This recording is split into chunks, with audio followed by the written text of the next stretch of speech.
I sat in my office, the late afternoon light pouring through the wide glass windows, washing everything in a soft gold. From the outside, I looked like the picture of composure, silk blouse smooth against my skin, hair tucked neatly behind one ear, a mug of coffee cooling at my side. But inside, my chest was tight. My phone buzzed on the desk, the vibration humming against the wood like a warning. It was a group text from my parents. "We need to talk about Grandma's house. Your sister should have it for the family." My throat went dry. Even after all these years, they still knew exactly how to press the bruise. The house. The one thing my grandmother left me, not out of chance but out of choice. She had seen me. She had believed in me. And now my parents wanted me to hand it over to my jobless sister, as if I were just a placeholder in my own story. I stared at the screen, my reflection faint in the glass behind the words. My pulse hammered. I thought of the carefully guarded truth I had kept from them, about who I'd become, what I'd built, how far I'd risen. They still thought of me as the fragile daughter who once stumbled out of their house with nothing but a suitcase and trembling hands. I leaned back in my chair, exhaling slowly. If they wanted a conversation, they were going to get one, but not the one they expected. I was 22 when everything fell apart. My parents had always favored my younger sister, Emily. She was the golden child, the one who could do no wrong, even when she dropped out of college, even when she refused to hold a job for more than a month. I, on the other hand, was too emotional, too ambitious, too much. The fight that pushed me out of their house still plays in my mind like a film I can't turn off. I had just gotten my first job offer. Nothing glamorous, just an entry-level position at a small marketing firm. I was excited, proud even.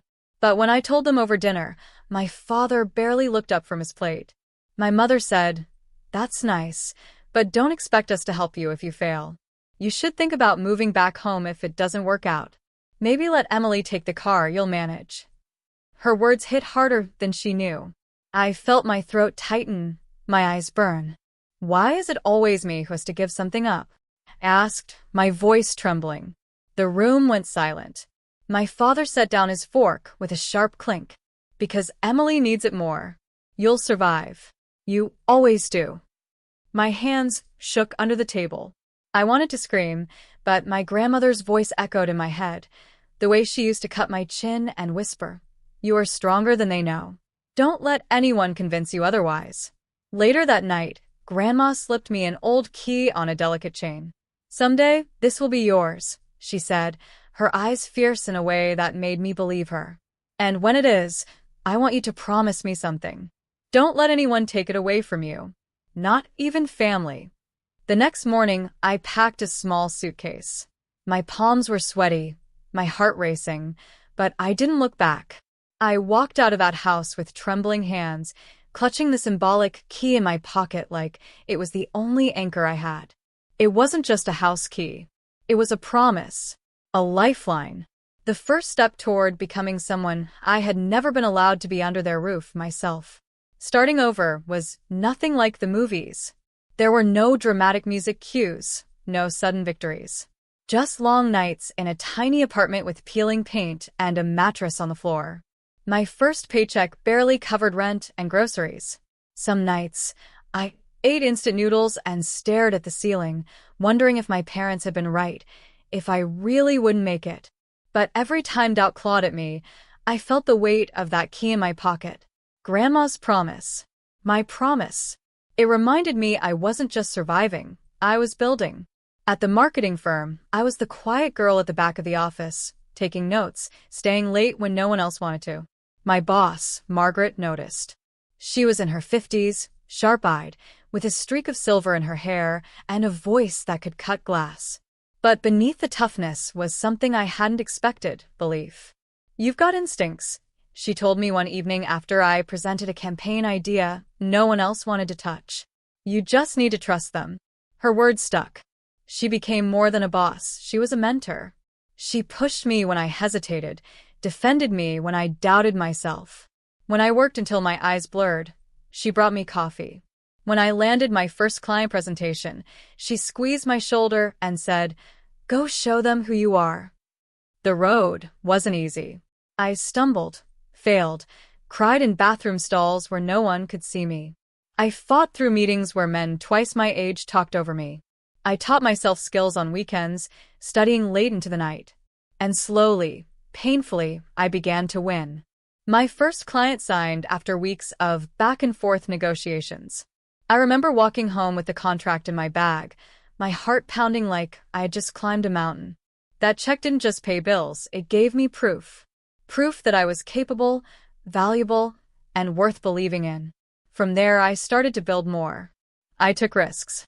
I freelanced on the side, saving every dollar I could. I expanded my portfolio, then launched my own small agency from that same apartment.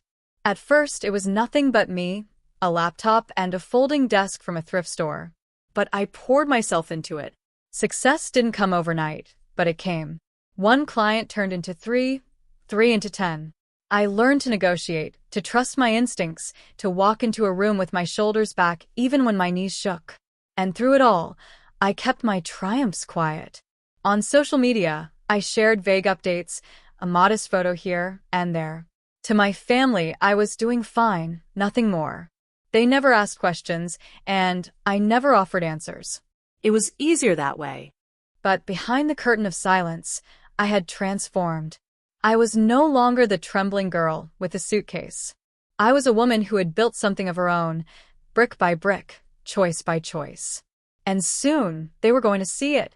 They arrived on a crisp Saturday morning, unannounced but not unexpected. My parents, walking with the quiet authority they'd always carried, and Emily trailing behind them in oversized sunglasses, clutching a latte like it was the only weight she could manage. I'd invited them after that text about Grandma's house, though invited felt like the wrong word. It was more like I had allowed them to come. They thought they were meeting in the old family home, a quaint little place full of lace curtains and musty carpets. Instead, they stepped into the restored version of it, my version. Hardwood floors gleamed under soft, natural light. The walls, once faded and cracked, now held art I'd collected on my travels. A velvet sofa sat centered on a plush rug, the kind of detail that spoke not just of comfort but of choice. My mother's eyes darted from corner to corner, confusion written on her face. This looks different," she said softly. "Yes," I replied, my voice calm. "I renovated. Grandma's house deserved better." Emily flopped onto the couch, scrolling through her phone. "It's nice, I guess. But you don't really need all this space, do you? I mean, it makes sense for me to have it. For the family." Her words hit the air like poison, but I didn't flinch. Instead, I let the silence stretch. My father cleared his throat, shifting uncomfortably. "Your mother," and I thought the same. "Emily is at a stage where she needs stability. You're doing fine on your own." Fine. That word again. The word they'd always used to dismiss me. I walked to the cabinet by the window and opened it slowly, revealing rows of neatly bound files. Contracts. Ledgers. Proof. "Do you know what this is?" I asked, my tone even. They looked blank. Emily didn't bother looking up.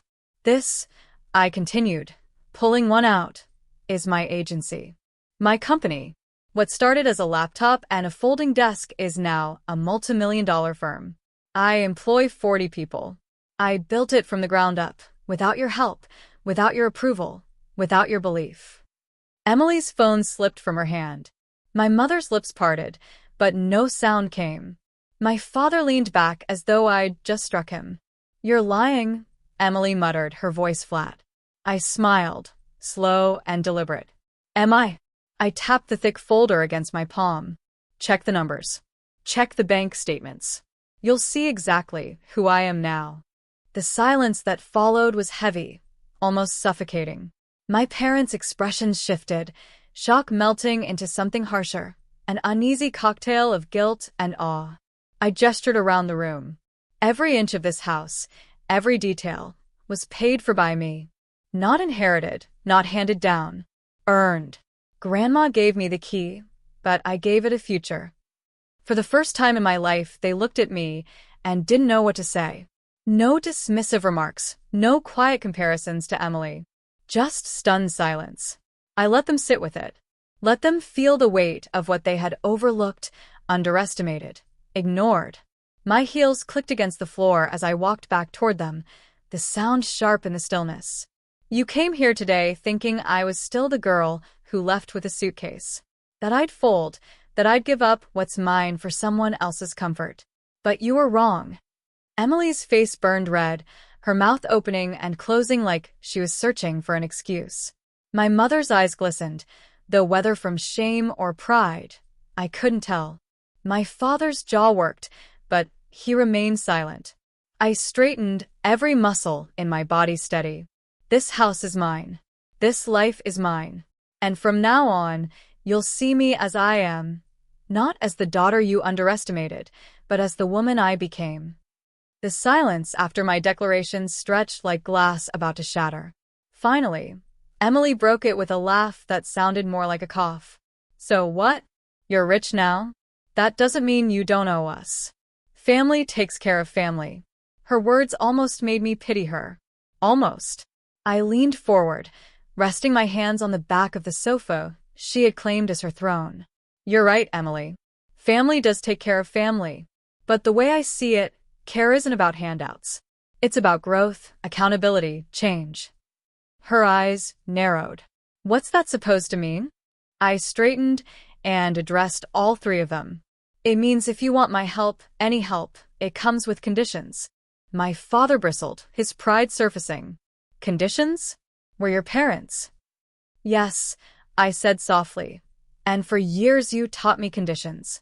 Your love had them. Your support had them. I had to shrink myself so Emily could shine. Well, now it's my turn. I paced slowly, deliberately, letting each word hang in the air. Emily, you want stability? Get a job. A real one. No more drifting. Show up, commit, and prove that you can stand on your own 2 feet. Her face twisted. That's not fair. It's more than fair. I cut in, my voice firm but calm. You've lived off excuses long enough. If you want a future, you're going to earn it. I turned to my parents. And you, if you want a relationship with me, it starts with honesty. No more dismissing me. No more favoritism. I will not be the shadow in this family anymore. You need to acknowledge the choices you made and the hurt they caused. My mother's eyes filled, her voice trembling. We didn't realize. Yes, you did. I said gently but without softening. You just didn't care enough to stop. But now you can. If you want to be part of my life, you have to meet me here as equals. Not above me, not doubting me equals. My father's jaw clenched, but his gaze lowered. It was the first sign of humility I had ever seen from him. I clasped my hands together, grounding myself. I'm not saying this because I don't care.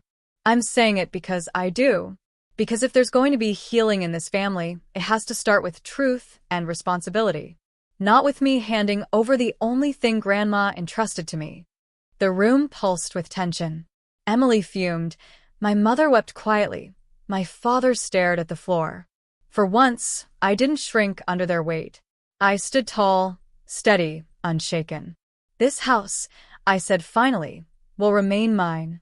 But if you're willing to meet my conditions, to work, to change, to treat me with respect, then maybe, just maybe, it can still be a place for family. Not the way it was, but the way it could be. And with that, the power that had once slipped through my fingers rested firmly in my hands. Change didn't happen overnight. It never does. But in the weeks that followed, I saw small shifts I hadn't dared to hope for. Emily called one evening, her voice quieter than usual. I got a job, she said. Retail, nothing fancy, but it was the first real step she'd taken in years. She didn't ask me for money, not once. For the first time, I heard something new in her voice, resolve. My parents showed up, too, though in different ways. My father, who had spent a lifetime talking over me, began to listen. He stumbled with his words, awkward and unsure, but I noticed when he paused before speaking, as if he was finally considering my perspective. My mother sent me a letter. Not a text, not a call, but a handwritten letter where she admitted the favoritism, the neglect, the ways she had failed me. She didn't make excuses. She just said she was sorry. I read it at the kitchen table, the same table where Grandma once told me, You're stronger than they know. I traced the key that still hung on its delicate chain around my neck, tears blurring my sight. Grandma had been right. I was stronger. Strong enough not only to build a life, but to demand better from the people I loved. The house felt different now, lighter. Not because of the furniture or the renovations, but because of the shift in the air, an honesty that had never lived here before. One evening, I stood by the window, the sun dipping below the horizon, painting the sky in hues of rose and amber. I thought of the trembling girl with a suitcase, and I wished I could reach back through time and tell her, "Hold on. It will hurt, but one day, you'll stand here, and you'll know it was worth it." I tightened my grip around the key, whispering into the quiet room, "This house is mine. This life is mine. And finally, so is my voice."